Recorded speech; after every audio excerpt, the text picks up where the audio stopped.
Hello friends, आप देख रहे हैं एग्ज़ाम आइडिया। एग्ज़ाम आइडिया में आपका स्वागत है। अगर आप हमारे चैनल पर नए हैं तो हमारे चैनल को सब्सक्राइब कर लें और बेल आइकन दबा दें। Thank you. Hello friends, good morning.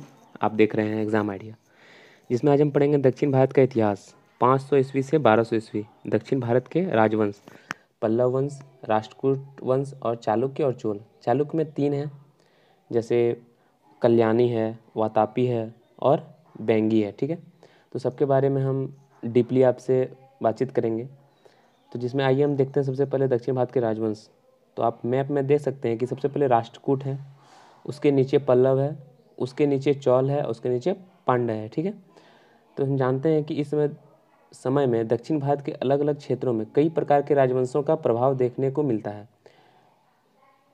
5वीं शताब्दी में पल्लवों का, 6वीं और 7वीं शताब्दी में चालुक्यों का राज रहा था। ठीक है, चालुक्य वंश की 3 शाखाओं का अध्ययन हम करेंगे, जिसमें है वातापी के चालुक्य, वेंगी के चालुक्य और कल्याणी के चालुक्य। ओके, तो हम जानते हैं कि वातापी के चालुक्य और वेंगी के चालुक्यों का प्रभाव 6वीं और 7वीं शताब्दी में देखने को मिलता है। फिर वातापी के चालुक्यों की शक्तियाँ छीन हो गई थी और राष्ट्रकूट वंश की स्थापना हो गई थी। ठीक है, तो फिर हम 8वीं शताब्दी के राष्ट्रकूट वंश के बारे में डिस्कस करेंगे।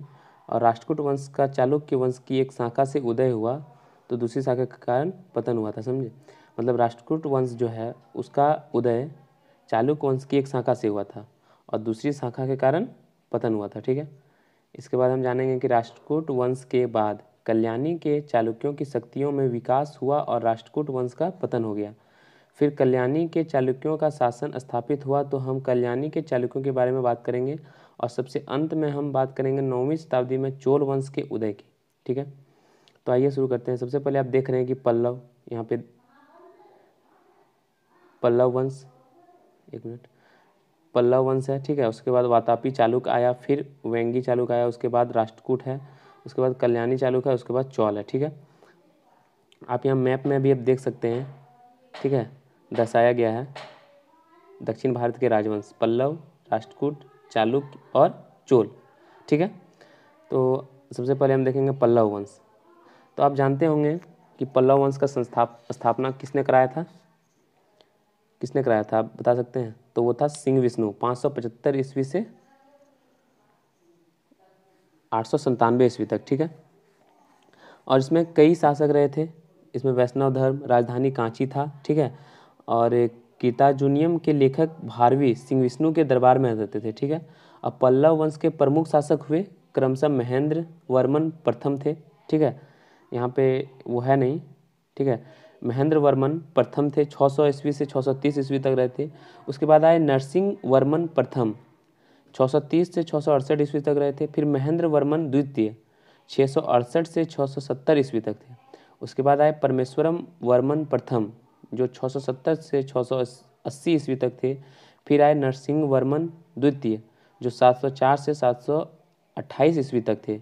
फिर आए नंदी वर्मन द्वितीय, 731 से 795 ईस्वी तक थे। उसके बाद पल्लव वंश का अंतिम शासक कौन था? अपराजित वर्मन, जो 879 से 897 ईस्वी तक हुआ था। ठीक है, तो इसके बाद पल्लव वंश की स्थापना उस समय हुई थी जब सातवाहक वंश का पतन हो रहा था। ठीक है, पल्लव वंश कृष्णा नदी के दक्षिण में स्थित था। इस वंश ने अपनी राजधानी कांची को बनाया था और पल्लव की राजभाषा संस्कृत हुआ करती थी। इसके बाद देखेंगे पल्लवों का संस्थापक बप्पा देव थे, पर पल्लव वंश का वास्तविक संस्थापक श्री विष्णु को माना जाता है। ठीक है, वास्तविक संस्थापक हमने भी बताया आपको अभी, तो सिंह विष्णु को माना जाता है। और सिंह विष्णु का काल अभी हमने आपको बताया कि 575 से 600 ईस्वी तक। ठीक है, आप यहाँ से नोट डाउन कर सकते हैं आराम से। देखिए सिंह विष्णु का, और सिंह विष्णु वैष्णव धर्म का अनुयायी था। सिंह विष्णु के दरबार में भारवी नामक का लेखक रहा करता था, अभी हमने आपको बताया, जो जिसने कीर्ताजुनियम की रचना की थी। ये इंपॉर्टेंट क्वेश्चन है, यहाँ पे आप ये नोट कर लेंगे। ठीक है, उसके बाद है कि सिंह विष्णु के ही शासनकाल में मामलपुर में वराह मंदिर का निर्माण हुआ था। कहाँ पे वराह मंदिर का निर्माण हुआ था? मामलपुर में। ठीक है, इसके बाद हम देखेंगे सिंह विष्णु एक महान प्रतापी शासक थे, जिसने चेर, चोल, पांड्य वंश के राजाओं को युद्ध में पराजित किया था। इसके बाद है महेंद्र वर्मन प्रथम, जो 600 से 630 ईस्वी तक थे। महेंद्र वर्मन एक महान कवि एवं संगीतज्ञ थे, ठीक है। शुरुआत में वह जैन धर्म का अनुयायी था, बाद में तमिल संत अप्पर के प्रभाव में आकर शैव धर्म का अनुयायी बन गया, ठीक है। बाद में जो थे वो शैव धर्म का अनुयायी बन गए, ठीक है। महेंद्र वर्मन के शासनकाल में चालुक्य नरेश पुलकेशिन द्वितीय ने आक्रमण किया था और पल्लव शासक महेंद्र वर्मन को युद्ध में पराजित किया। यहीं से ही पल्लवों और चालुक्यों के बीच युद्ध की शुरुआत हुई थी, ठीक है। महेंद्र वर्मन ने मतविलास प्रहसन की रचना की थी, जो पल्लव काल की प्रमुख रचना है। इसके बाद आता है नरसिंह वर्मन प्रथम। पूरे पल्लव वंश का सबसे शक्तिशाली शासक नरसिंह वर्मन प्रथम था, ठीक है, जिसका शासनकाल है 630 से 668 ईस्वी तक, ठीक है। आप काल जरूर से जरूर लिख लीजिएगा कि कब से कब तक रहे थे, ठीक है। इसने चालुक्य शासन पुलकेशिन द्वितीय के युद्ध में पराजित किया था। इसे पराजित कर नरसिंह वर्मन प्रथम ने वातापी कौंड की उपाधि धारण की थी। इसके शासनकाल में चीनी यात्री ह्वेनसांग कांची में प्रवेश किया था। साथ ही महाबलीपुरम में रथ मंदिरों एकादशम मंदिर का निर्माण नरसिंह वर्मन प्रथम ने ही कराया था। रथ मंदिरों की संख्या 7 है। इन्हें ही सप्तपेगोड़ा के नाम से जाना जाता है। किस नाम से जाना जाता है? सप्तपेगोड़ा नाम से।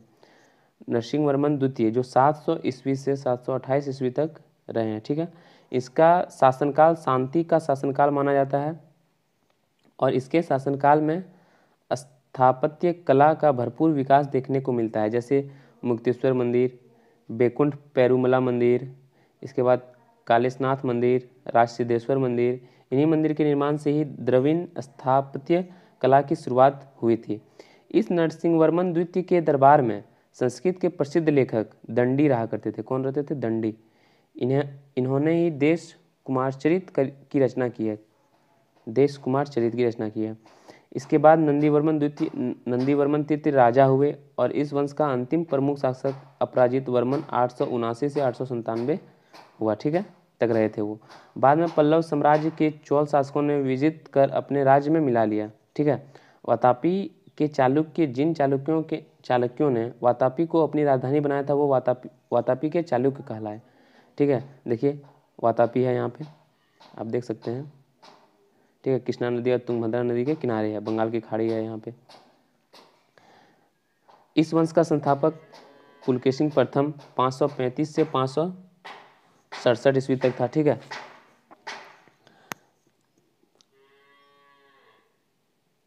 पुलकेशिन प्रथम ने ही बादामी को अपना राजधानी बनाया था। किसको बनाया था? बादामी को।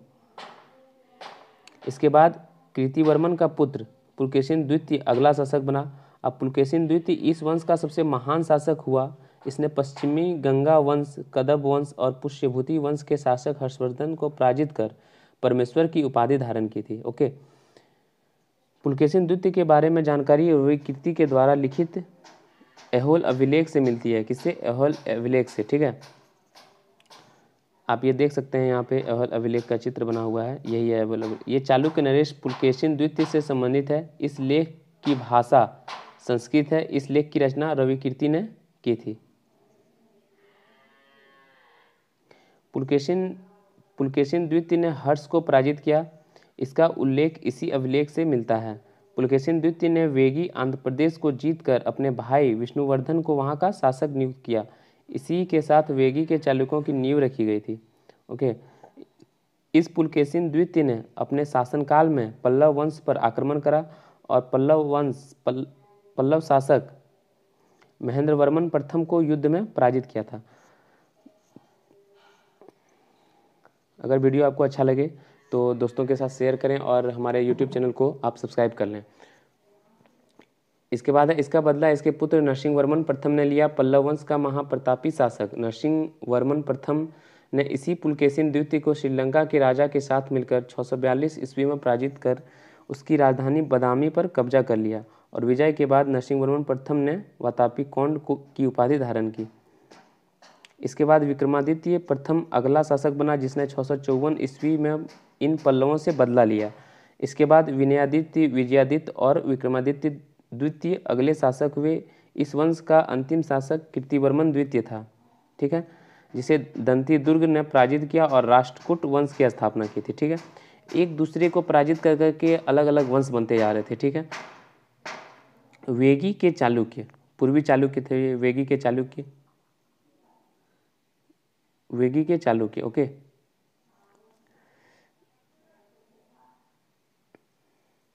ये यहाँ कृष्णा नदी के देख रहे हैं आप, वेगी कहाँ पे है। ठीक है, मैप में यहाँ पे वेगी है। तो पुलकेशिन द्वितीय ने भाई विष्णुवर्धन ने इस वंश की नींव रखी थी। इसने अपनी राजधानी वेगी को बनाया था, इसलिए ये वेगी के चालुक्य कहलाए। ठीक है, वेगी को बनाया था इसलिए वेगी के चालुक्य कहलाए। इसी विष्णुवर्धन की पत्नी आयना महादेवी ने विजयवाड़ा में जैन मंदिरों का निर्माण करवाया था। इसके बाद है, पर इस वंश का सबसे महाप्रतापी शासक विजयादित्य तृतीय था। इसने स्वयं दक्षिणापथ का सबसे महानतम शासक घोषित किया, अपने आप को मतलब दक्षिणापथ और महानतम शासक घोषित कर लिया था अपने आप को। ठीक है, इसके बाद प्रमुख शासक हुए जयसिंह प्रथम, आप यहाँ देख सकते हैं जयसिंह प्रथम आए, उसके बाद आए इंद्रवर्धन, उसके बाद आए विष्णुवर्धन द्वितीय, उसके बाद जयसिंह द्वितीय, उसके बाद विष्णुवर्धन तृतीय। ठीक है, प्रमुख एक नोट आप कर लीजिएगा, प्रमुख पापनाथ मंदिर और विरूपाक्ष मंदिर का निर्माण कार्य भी चालुक्यों के शासनकाल में हुआ था। ठीक है, इसके बाद आता है राष्ट्रकूट। राष्ट्रकूट वंश की स्थापना दंती दुर्ग 735 से 756 ईस्वी ने वातापी के चालुक्यों के अंतिम शासक कीर्तिवर्मन द्वितीय को पराजित कर की थी। ठीक है, जो कि राष्ट्रकूट देख लीजिए यहाँ पे है, मान्यखेत। राष्ट्रकूटों ने अपनी राजधानी मान्यखेत को बनाया था, मान्यखेत उसकी राजधानी थी। दंती दुर्ग के बाद इस वंश का अगला शासक कृष्ण प्रथम हुआ। इसने अपने शासनकाल में एलोरा की ठोस चट्टानों को कटवाकर एलोरा के कैलाशनाथ मंदिर का निर्माण किया था। एलोरा गुफा आपको पता है, महाराष्ट्र में जो है। गोविंद द्वितीय, ध्रुव प्रथम, गोविंद तृतीय और अमोघ वर्ष कृष्ण द्वितीय। ध्रुव को धारावर्ष के नाम से जाना जाता है। और गोविंद तृतीय भी एक महाप्रतापी शासक था। इसने पल्लव, पांड्य, केरल, प्रतिहार और गंग शासकों को पराजित किया। इसके बाद इसका पुत्र अमोधवर्ष इस वंश का अगला शासक हुआ। ठीक है, इसके बाद है कि इसने कन्नड़ भाषा में कविराज मार्ग की रचना की थी। किस भाषा में? कन्नड़ भाषा में। ध्यान दीजिएगा कि इसी अमोधवर्ष ने मान्यखेत को अपनी राजधानी बनाया था। किसको बनाया था? मान्यखेत को। इसके बाद इस वंश का अंतिम महानतम शासक कृष्ण तृतीय हुआ। इसने रामेश्वरम में विजय स्तंभ और देवालय की स्थापना की। इसी के दरबार में एक कन्नड़ भाषाई कवि पौन रहा करते थे और इन्होंने ही शांति पुराण की रचना की है। ये आप कवि का फोटो देख सकते हैं। तो ये हमारा वीडियो कंप्लीट हुआ। इसके बाद भी आगे वीडियो हिस्ट्री में आते रहेंगे। तो अगर ये वीडियो आपको अच्छा लगा तो हमारे चैनल को सब्सक्राइब कर लें। Thank you.